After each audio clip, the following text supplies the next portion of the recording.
Now, the struggle of trafficked victims doesn't end just because he or she has managed to escape. There is a whole process they have to go through before they can even return home. They are expected to do this while in a vulnerable state of mind. And here, I know that at Tenaganita shelter, they do not only provide them with a safe and secure place, but they also help them go through the very complicated legal process, which can actually take a long time, and also to help facilitate their return home from where they came from.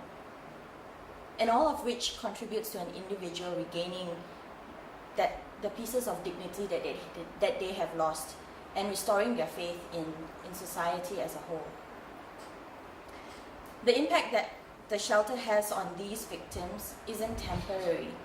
It is the first foundation to their recovery in the long run.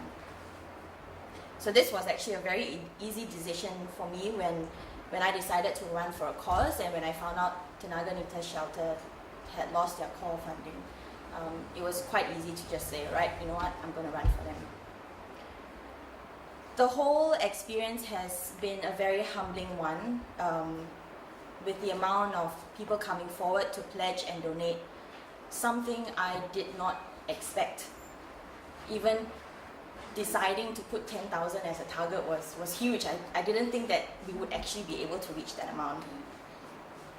So I would like to thank everyone who supported this cause through your words of encouragement and the donations that we have received. I'd like to especially thank the tiny team that was created, Nicholas and Tanya, after I said I was running, and they just jumped on the bandwagon, and that's how the page Sarah Runs for a Cause came about. The money that I hand over today is, I think, a testament that we still have many caring and concerned citizens in Malaysia who would like to see Tenaganita continue their amazing work with helping this very special group of guests. Migrants are our guests in this country. So it's, I think, very promising to know that Malaysians still do care very much. And finally, I'm also pleased to announce that my run for a cause doesn't end here.